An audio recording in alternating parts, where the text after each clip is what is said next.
Okay, Tuesday, 2nd of December 2025. So, Adrian's daily vlog, sharing smart stuff men should know. Bitcoin fails the Howey test, and that's very important.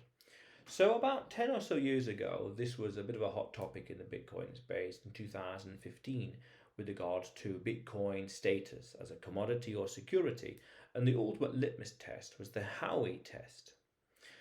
So, let's get the exact wording here. A contract transactional scheme whereby a person invests his money in a commission enterprise and is led to expect profits solely from the efforts of other or of the promoter or a third party, or for profits from other people in general. So that's interesting. So we can take this apart bit by bit to say that nowadays we say Bitcoin is a commodity, digital gold, some would even eloquently say, meaning it's an asset without an issuer. That's the fundamental crux, the premise and the test. Asset without an issuer.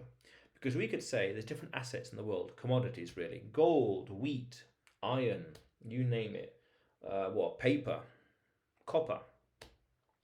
They exist because of forces of nature, the universe and stars and atoms, whatever else. There's no issuer. You could say, legally speaking, technically speaking, God is the issuer, God. But you can't subpoena God. You can't go to God's office. You can't talk to him one on one in a board meeting, things like that. There is no annual report by God, so it's an asset without an issuer. Natural things, iron, wood, cotton, you name it, or what else is there? Rubber, you name it. There's no issue, it's a commodity. So then we say, on that principle right there, it fails the Howey test because there is no contract. It's a commodity, it's just a thing you can interact with. It's a resource in some ways, you could say. So a contract transactional scheme, by definition, there is none. It's distributed. Distributed ledger, it is distributed technology. There is no central point of attack or failure, and that's by design. A person invests his money. Now that's interesting because you could say it's technically divesting, moving out of fiat into dollars, into a stronger form of money. But that's a little technicalities. It's like going from Argentine peso to dollars and into Bitcoin. It's kind of like that. A common enterprise. Well, that's interesting. Decentralization. There is no enterprise. Again, there is no company. Bitcoin as a decentralized network has no central point of attack or failure. There is no office. There is no balance sheet risk. There is no CEO to subpoena. There is no board to address. There are no annual reportings. There are no earnings expectations. There is no balance sheet. There is no tariff risk. There's no one to sue, so there's no tort risk. There's no way you can have, say, an earthquake affecting it, or a landslide, or whatever else, or the natural disasters, because it's decentralized. An earthquake happens over there, and yet still, iron and trees go over there, and iron still come out of the earth. Is that same way? Expecting profits? Well, no, because that implies that this thing generates a yield. But if there's no balance sheet, if there's no yield generation, just in the same way you can hold paper, it doesn't generate money. It's only the thing on top of it that you generate money with. Using that Bitcoin in some fashion, for example, using as collateral to invest, or building a business on top of it and earning a fees through it. That is the contract, that's the scheme, that is the transaction.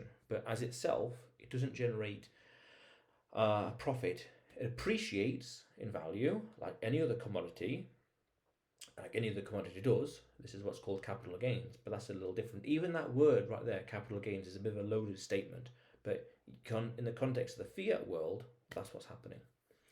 Solely from the efforts of the promoter or third party. Well, again, there is no third party. That's the feature. There is no third party risk. There is no one on the other side of the transaction. Well, there's no other person on the other side of Bitcoin when you move it around, for example, because fundamentally Bitcoin is three things. It's maths, physics, and computer science. Maths with regards to mathematics, the principle. Physics with regards to moving atoms around, the proof of work consensus network, and computer science with regards to it being open source code.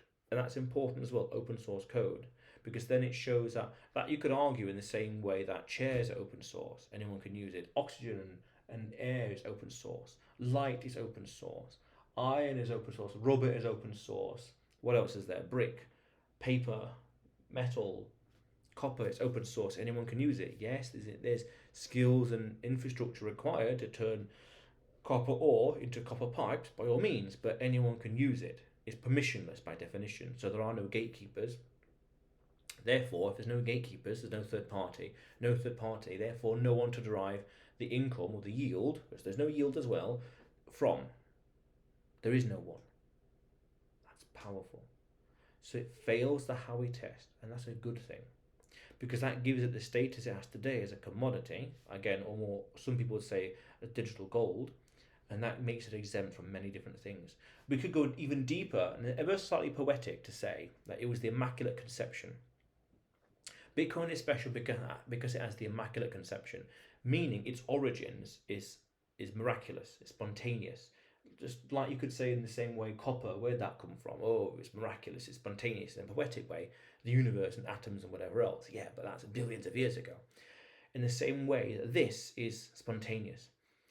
The network did not have a like a pre-launch or a pre-sale. No, it was released anonymously, and it's pure meritocracy. It was put out there, and you either accept it or adapt it, accept it or ignore it.